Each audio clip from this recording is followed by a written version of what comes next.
പശുവിന് കൊടുക്കുന്ന തീറ്റയെ രണ്ടായി തരംതിരിച്ചിട്ടുണ്ട്.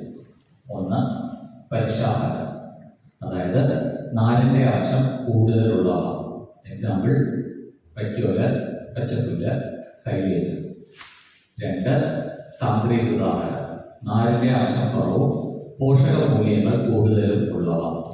എക്സാമ്പിൾ കാലിത്തീറ്റ, കടലപ്പിണ്ണാക്ക്, ചോളമാവ്, എന്ത് പിണ്ണാക്കായിരുന്നു, എല്ലും പിണ്ണാക്ക്, ഇതെല്ലാം തന്നെയും സാന്ദ്രീകൃത ആഹാരത്തിൽ പെടുന്നു. സോ പശുവിന് കൊടുക്കുന്ന ആഹാരത്തെ രണ്ടായി തരംതിരിച്ചിരിക്കുന്നു. ഒന്ന് പരിശാഹാരം, നാരിന്റെ ആവശ്യം കൂടുതലുള്ളവയാണ്, 8% കൂടുതൽ നാരുണ്ട്. Example പച്ചപ്പുല്ല്, വൈക്കോല്, silage. രണ്ട് സാന്ദ്രീകൃത ആഹാരം, അതാണ് കോൺസെൻട്രേറ്റ് എന്ന് ഇംഗ്ലീഷിൽ പറയുന്നത്. അതിൽ നാരിന്റെ ആവശ്യം 8% കുറവാണ്, പോഷകമൂല്യം കൂടുതലായിട്ടുള്ളതാണ്. അതിന് എക്സാമ്പിളാണ് പിണ്ണാക്ക് ഐറ്റംസോ, കടലമാവോ, ചോളമാവോ, പശു കൊടുക്കുന്ന ബാക്കിയുള്ള എല്ലാ ഐറ്റംസും, കാലിത്തീറ്റ ഉൾപ്പെടെയുള്ളവ സാന്ദ്രീകൃത ആഹാരത്തിൽ പെടുന്നു.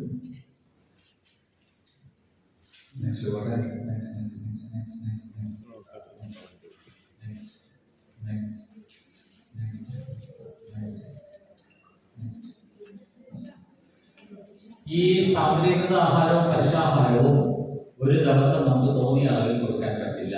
ശാസ്ത്രീയമായിട്ട് 60-40 എന്നുള്ള ക്രമത്തിൽ വേണം കൊടുക്കേണ്ടത്.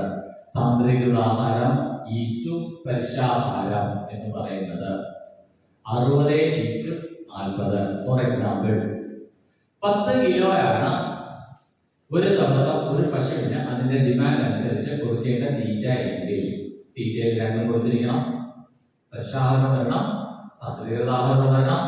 സാന്ദ്രീകൃത ആഹാരം പറയേണ്ടത് 60%, 10ന്റെ 60%, 6 കിലോ. പരിശാഹാരം പറയേണ്ടത് 40%, 10ന്റെ 40%, 4 കിലോ. ഈ റേഷ്യോയാണ് കൊടുക്കേണ്ടത്. എന്നാൽ ഇത് കേട്ടിട്ട് ഒരു പർട്ടിക്കുലർ ഗ്രൂപ്പിൽ നിന്ന് വളരെ വിമർശപ്പെട്ട ഒരു രീതിയിൽ ചോദിച്ചു, സാർ എന്ത് സ്റ്റുപ്പിഡിറ്റിയാണ് പറയുന്നത് സാർ? പച്ചപ്പുല്ല് വെറും 4 കിലോ കൊടുക്കേണ്ടത്. പച്ചപ്പുല്ലല്ലേ നമ്മൾ 20-30 കിലോ കൊടുക്കേണ്ടത്. അവിടെയാണ് മനസ്സിലാക്കേണ്ടത് ഈ പറഞ്ഞ calculation on dry matter basis ആണ്. അതായത് ഖരപദാർത്ഥത്തിന്റെ അടിസ്ഥാനത്തിലാണ്. ഖരപദാർത്ഥത്തിന്റെ അടിസ്ഥാനം എന്തെന്ന് ഞാൻ തന്നെ പറഞ്ഞു തരാം. ഇത്രയും മനസ്സിലാക്കിയില്ല. ചിലപ്പോൾ ക്വസ്റ്റ്യനിൽ പരിശാഹാരം ഇഷ്ടു സാന്ദ്രീകൃത ആഹാരം എത്രയാണെന്നായിരിക്കാം. അങ്ങനെയാണെങ്കിൽ റേഷ്യോ എത്ര വരും? സെറ്റ് 40:60. വെറുതെ കാണാതെ പഠിക്കുകയല്ല, ഓരോന്നും എത്രയാണ് കൊടുക്കേണ്ടതെന്ന് അറിഞ്ഞിരിക്കണം. രണ്ടും 2 കാറ്റഗറി പെടുന്ന ഫുഡ് ഐറ്റംസ് ആണ്. പരിശാഹാരം ആണെങ്കിൽ 40%, സാന്ദ്രീകൃത ആഹാരം ആണെങ്കിൽ 60%. അങ്ങനെ തന്നെ അറിഞ്ഞിരിക്കണം. കാരണം വെച്ചാൽ നിങ്ങളുടെ ഇടയിൽ നിന്നും ഫസ്റ്റ് ആയിട്ട് വരുന്ന ആൾക്കാരെ സ്ക്രീൻ ചെയ്യേണ്ടതുകൊണ്ട് ചിലപ്പോൾ ക്വസ്റ്റ്യൻ നേരെ തിരിച്ചായിരിക്കാം. പരിശാഹാരം എത്രയാണെന്നുള്ളതായിരിക്കും അറിഞ്ഞേക്കും. ഇതിൽ കണ്ടിരിക്കുന്ന 60 അത് 60:40 എഴുതിയാൽ ഇറ്റ്സ് എ ബ്ലണ്ടർ. നിങ്ങൾ കാരണം ഒരു കർഷകനെ ആത്മഹത്യയിലേക്ക് കൊണ്ടുപോകുന്നതിന് തുല്യമാകും. വളരെ തെറ്റിച്ചിട്ടുള്ള രീതിയിൽ നിങ്ങൾ ബേസ് തന്നെ തെറ്റിച്ച് പറഞ്ഞു കൊടുക്കുന്നു. സോ ഈ 2 പോയിന്റ് ക്ലിയർ ആയി. പശു കരയാറുണ്ടോ? എന്തിനൊക്കെ കരയും? വെള്ളം ദാഹിക്കുമ്പോഴേ, എന്തിന്? സ്നേഹം കാണിക്കുമ്പോൾ കരയും, കാണിക്കാൻ വേണ്ടി കരയും, കറവയുടെ സമയം കരയും, കുട്ടി ഹീറ്റാവുമ്പോൾ കരയും, പിന്നെ കുട്ടിയെ കാണാതിരുന്ന കരയും.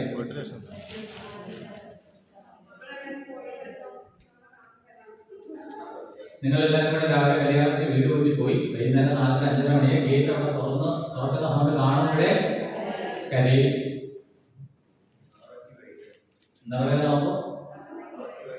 കറയൊക്കെ വൈകിയ കരയും. ഇതെല്ലാം എന്തിനാണ് കരയുന്നതെന്ന് തിരിച്ചറിയാൻ പറ്റും.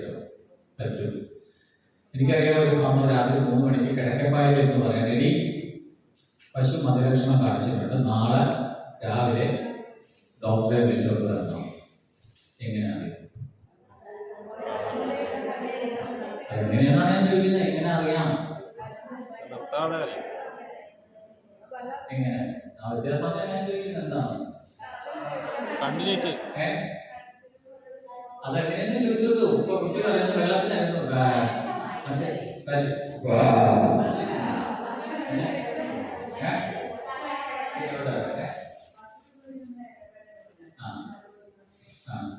അപ്പോഴും തൊട്ട് തലപ്പോ കണ്ടിന്യൂറ്റി നിങ്ങളുടെ കുട്ടികൾ വിശന്നിട്ട് കരയുന്നതോ അസുഖം വന്ന് കരയുന്നതോ